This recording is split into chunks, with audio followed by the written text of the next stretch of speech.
What makes a man, adored by crowds, turn into a name whispered with fear in the halls of the NFL? A brilliant career, a lifetime of promises, all swallowed up by the shadow of an unthinkable decision. On that night in 1999, something broke forever.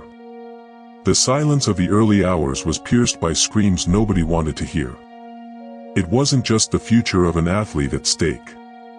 It was life. It was innocence. It was the very heart of the league, exposed and bleeding in public. A crime impossible to cover up. A pregnant woman. A car stopped under cold lights. The fate of many sealed in moments of horror. What happened to Rae Carruth? And why, even today, does his name still weigh like a curse among NFL veterans? Rae Carruth was born on January 20, 1974, in Sacramento, California, and from an early age showed exceptional talent for football.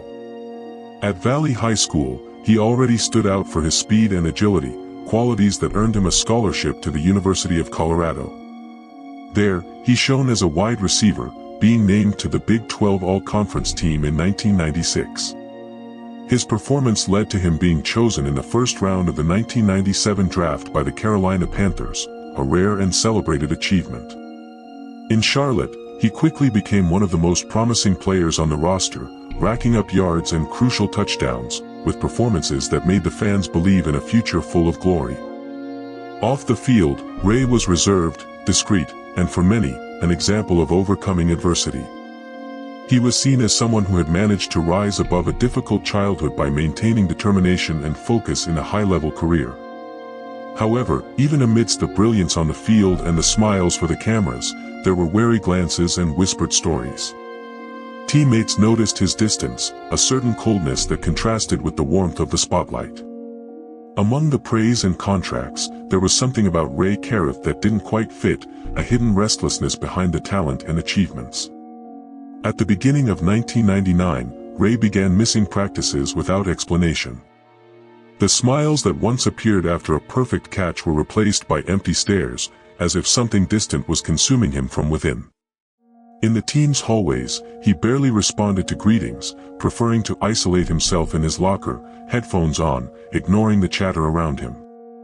Some teammates noticed Rae spending nights on the phone, whispering conversations that ended abruptly whenever someone approached.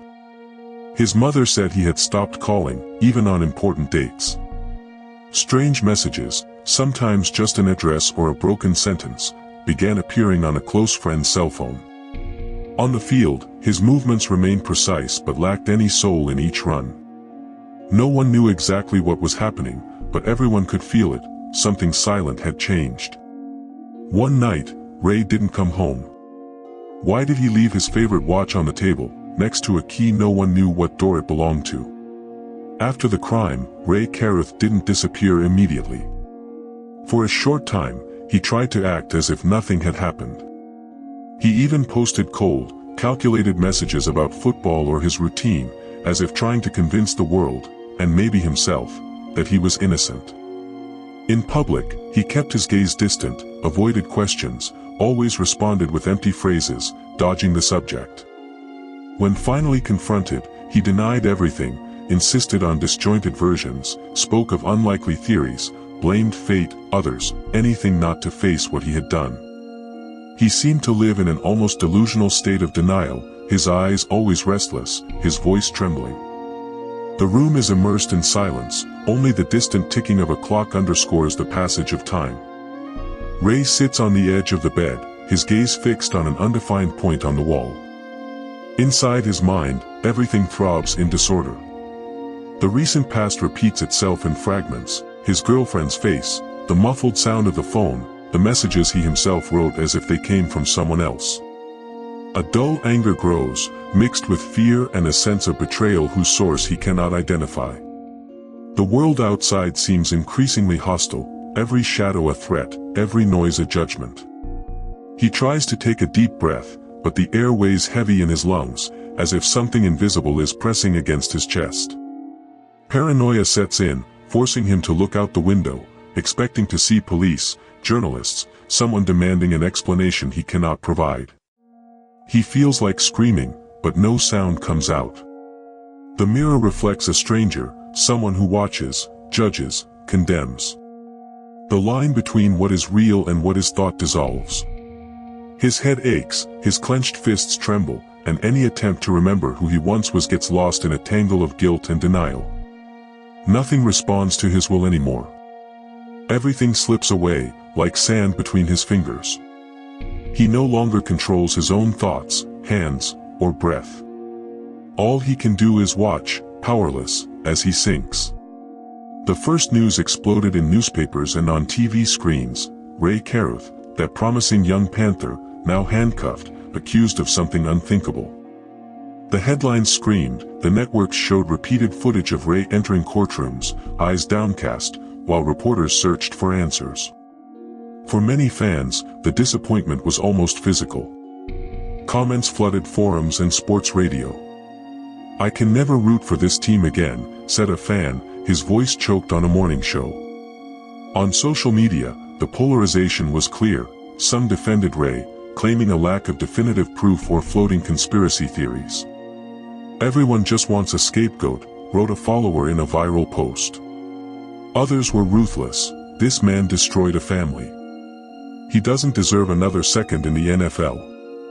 Even the Panthers' locker room was divided. A former teammate said in a quiet interview, "It was impossible to believe. But at the same time, the Rae I knew hadn't been the same for a long time." The NFL, under pressure, released official statements condemning the crime and promising changes, but faced protests from women's rights groups at stadium gates. In a subsequent game, a group raised signs with Cherika's name, the victim, demanding justice and respect. Others, more cautious, hesitated to give an opinion. A sports journalist summed up the feeling in an editorial: "When idols fall, our faith in the sport wavers too." But the truth in this story always seems to slip away.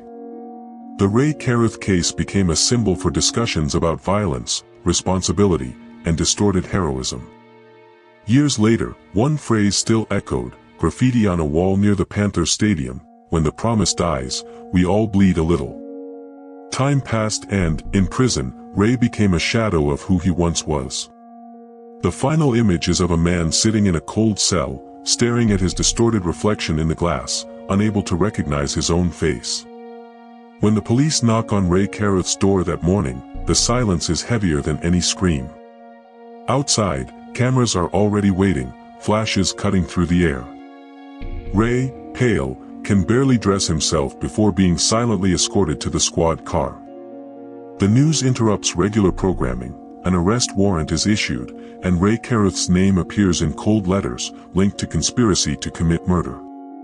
In the days that follow, as the handcuffs tighten around his wrists, lawyers cycle through the police station, and the press camps out in front of the jail, Rae watches helplessly as his life is turned into a public spectacle. The courtroom is packed, the judge reads out the formal charges: conspiracy to commit murder, attempted homicide, and use of a firearm during the crime. There is no turning back. Rae Carruth, once a star, is now officially a defendant in one of the most famous criminal cases in sports history.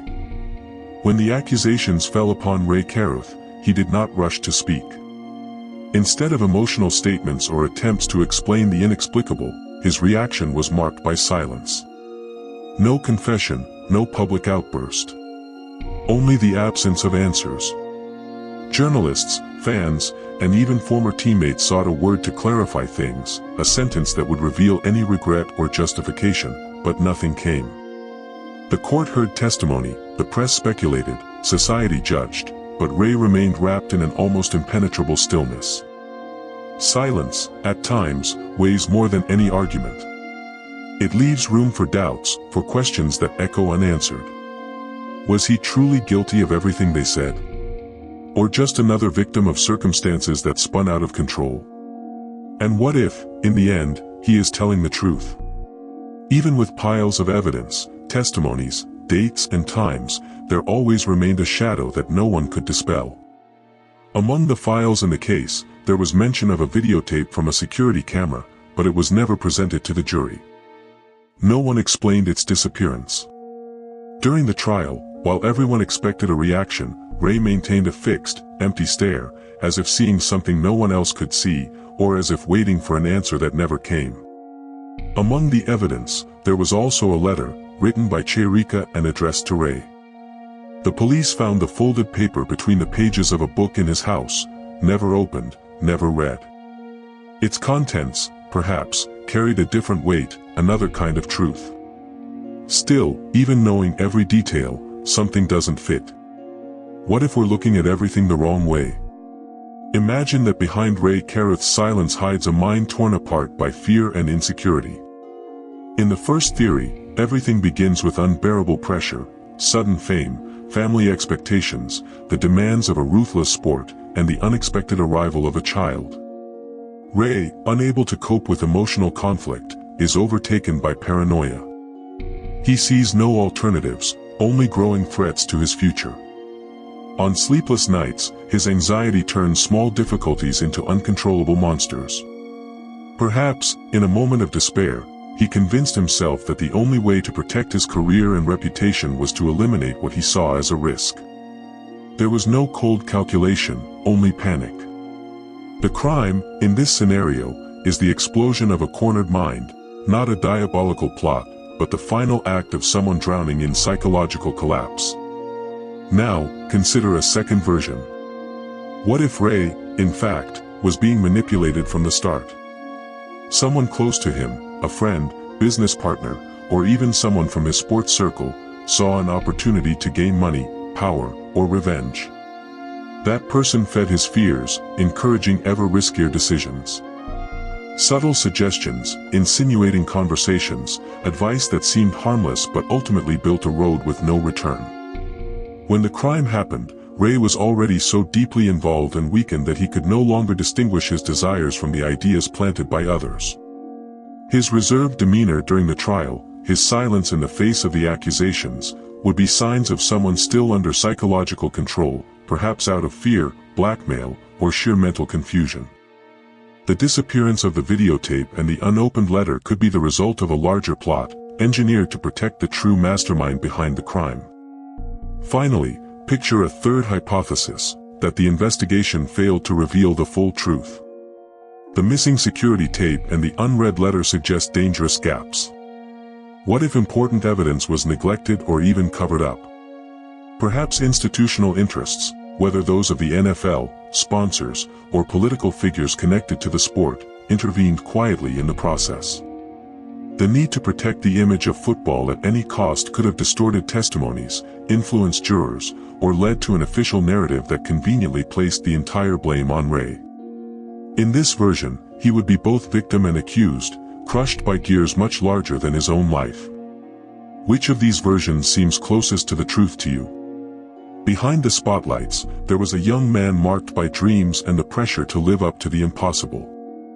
Rae Carruth, once a symbol of talent and hope, suddenly found himself stripped of everything that gave his life meaning, the identity of an athlete, the pride of being a son, his place in the world.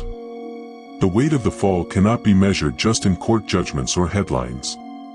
It is a silent pain that takes hold when the supportive voices vanish and all that's left is the echo of one's own mistakes. Public failure exposes you, but what truly hurts is the inner loneliness, the lost gaze of someone who no longer recognizes themselves in the mirror. Unanswered questions persist. What happened to that boy from Sacramento? What piece of humanity survived the scandal? What remains when the applause stops? In the emptiness after the peak, each memory turns into an open wound, and fame, which once seemed like a gift, reveals itself as an impossible burden to bear. Not every rise is promising. There are prices that can never be recovered, scars that never appear in the newspapers but shape what is left of the human being beneath the mask of tragedy.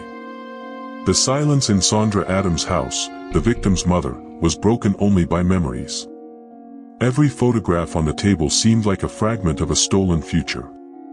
She said the emptiness left by her daughter would never be filled, and that her grandson, a survivor of the tragedy, carried in his eyes a question that nobody knew how to answer. Among Rae Carruth's relatives, shame mingled with disbelief. Family members avoided the press, whispering among themselves about the boy who once charmed the neighborhood with his talent and was now making national headlines for unthinkable reasons. In the Panthers' locker room, the atmosphere was never the same. Some teammates were outraged, tearing down posters and erasing any mention of Carruth's glorious past. Others, in quiet voices, confessed sadness for a friend who seemed to be crying out for help, but found none. Coaches, recalling lonely conversations at the end of practice, lamented not having realized the extent of that silent athlete's suffering. Fans, who once shouted his name in stadiums, began to avoid wearing jerseys with the number 89. Children who used to draw Rae's touchdowns in their notebooks now asked their parents how someone so admired could be accused of such an atrocity. At schools, teachers canceled planned tributes, hesitating between erasing the idol from collective memory or using the case as a warning. Newspapers and sports programs debated not only the crime but also what it revealed about the structure of American football. Discussions arose about the emotional abyss faced by players, the silent pressure for success, and the difficulty of handling early fame. Psychologists were invited to talk about the impact of expectations and isolation on young athletes. The NFL's glow seemed dimmer, stained by an unease that would not fade.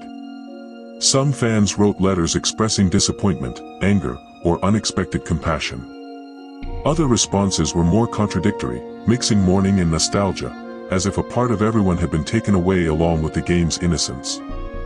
The sport, once a symbol of overcoming adversity, now carried a visible scar, a rupture that echoed in every whistle, every uncomfortable silence in the stands. The Rae Carruth case was not just a personal tragedy. It exposed deep fissures in American football, making it impossible to pretend that passion for the game alone can protect its heroes from the weight of their own stories. What was broken there may never be repaired. On every field, in the eyes of every young dreamer, remains the immutable mark that not even the most promising future is immune to darkness.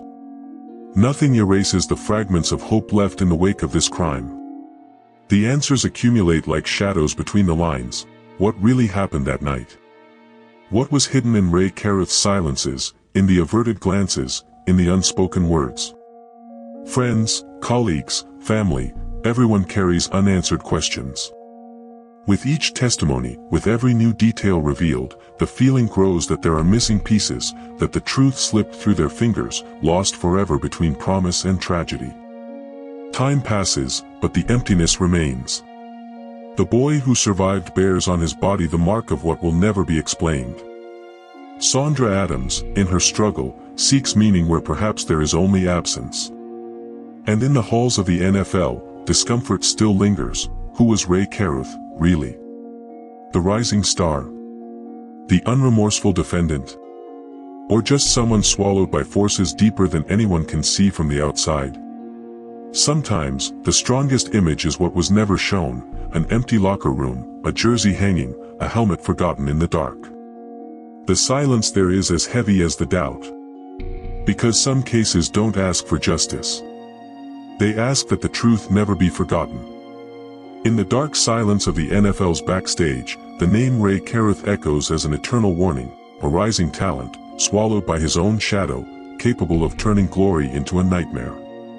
His crime not only destroyed lives but also exposed the deep cracks in a system that prefers silence over facing the truth. The case remains an open wound, a cruel reminder that behind the spectacle there are secrets the league never wanted to reveal. If you want to know what the NFL is afraid you'll discover, you're in the right place. Share this video with anyone who needs to face the truth. Leave your theories and doubts in the comments. Every voice is a piece of the dark puzzle they want to keep hidden. Subscribe to the channel for even darker stories, because here, the facade falls and only the truth remains. This is Gridiron Files, where the secrets of American football come to light.